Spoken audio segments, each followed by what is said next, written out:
a special Father's Day edition. My name is Patricia Mwihaki. And I, James Karogo. Today we have a heartwarming program lined up for you. We will be interviewing Mr. Ibrahim, Head of Education at Beacon of Hope, to hear his thoughts and feelings about his dad. So Mr. Ibrahim, welcome. My name is Ibrahim Karonji, Head of Education and Training at Beacon of Hope, where I support different units within the Education and Training Department, which has a kindergarten, a primary school, a junior secondary school, and a technical training institute. This is my first question. What is a fond memory you have of your father or a father figure? Many fond memories of my dad, but one of the early ones that I recall was that he led me to Christ. And he was one of the founders of Keado Baptist Church, somewhere in Nyeri.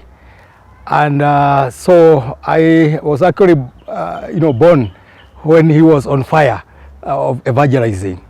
And he was so much on fire that he had converted one of the rooms in our houses to be a choir house.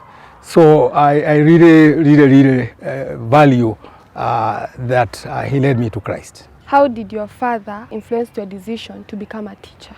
He was a Sunday school teacher, and therefore that had a lot of influence on me as a mentor. By the way, when I did my primary education, I was not even given an opportunity to go to a government school, which I qualified to. I had already been admitted in a missionary school, Nyeri Baptist High School, even way before my CPE results were out. Yeah, so he had a lot of influence on me as he evangelized and as a Sunday school teacher.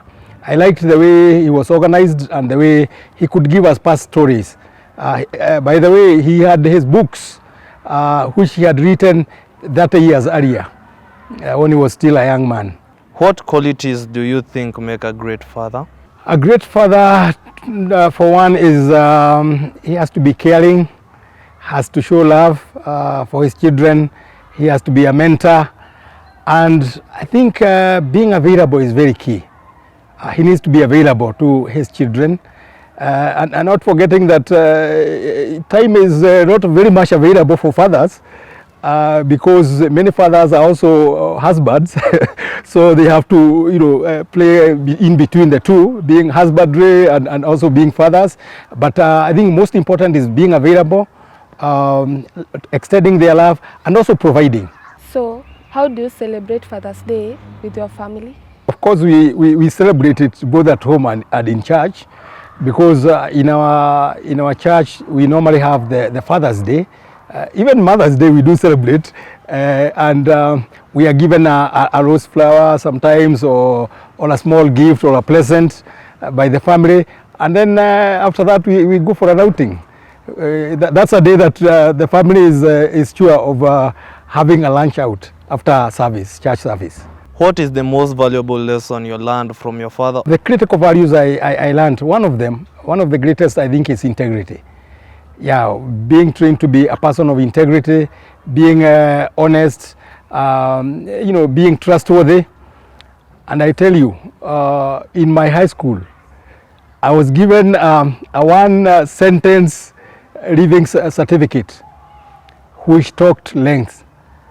And this is, it was written that Ibrahim was dependable and trustworthy.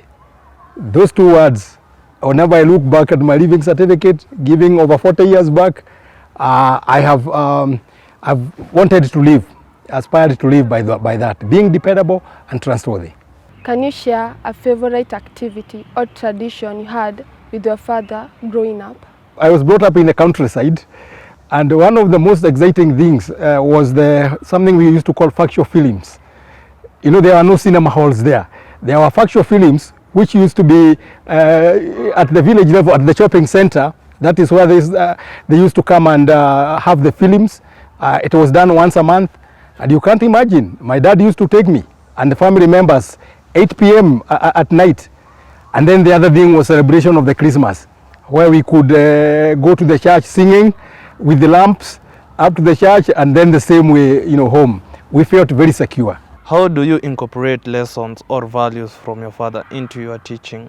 I just mentioned that I believe in being dependable and trustworthy, but I have also transferred that one to my children, ensuring that they are brought up in a similar way, where they have the love of Christ, where they have Christian values, yeah, and where, yes, we are able to correct each other. Yeah, I'm able to correct them in love, sometimes punish them in love. Yeah, even my dad punished me in love. I received a cane a few times from him. I remember, like, in one case when I went grazing our cows and in the neighborhood. That's the time when we had the radiograms. The radios were quite rare. And then I got so excited. I went to listening to the music in the neighborhood, and the cows went to the shamba. And I received a beating, and that was quite a memorable thing. So I know there is, we call it hard laugh. What advice did your father give you that you still follow today? It's an advice, but it's a practice. I think the love for my mom. My dad really loved my mom. And he actually even made her the finance manager.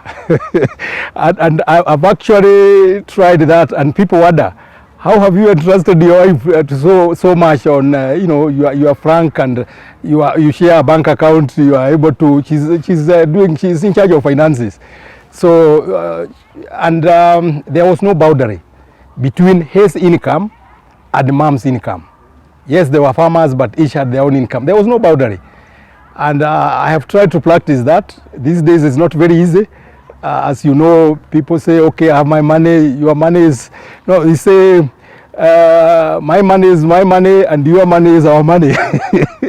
It's not very easy these days, but I think that's a good thing I would say I learned from my dad, in terms of, being of management, and also even being democratic. Yeah, I think it was fairly democratic, listening to all of us and our concerns. How do you think fatherhood has changed over the years? Fatherhood, definitely one changes with age, of course, and experiences. I think the fatherhood, the fact that you have some people looking up to you, I think is a heavy load. Being able to provide, as I mentioned, being able to provide, ensuring that my children are well educated, they go to reasonably good schools, they have a bit of comfort in life, so I have to really work hard. I have to toil, I have to wake up early. I haven't slept that late, but I have to wake up, I have to toil, I have to wake up early. I must have that discipline. What is one thing you wish you could tell your father or a father figure today? What I would say is that, fathers have so much, as I've told you, because here they have the role of husband. Here they are parenting. But the word of God, if I can quote Isaiah 45, verses 2 to 3. And by the way, I've just gotten this card, as you told me to come for an interview, from my daughter. And this is a first quoted on that, and it applies to all fathers, that the Lord will go before you, and he will level the mountains. He will break down gates of bronze and cut through the bars of iron. He will give you hidden treasures and riches stored in the secret places. Yeah, that is what I would say. Yeah, that the Lord is able to do all those things. He is able to level those hills. He is able to fill the valleys. To all fathers across the world, we wish you Happy Father's Day from Beacon Technical Institute. From Beacon of Hope family, Happy Father's Day.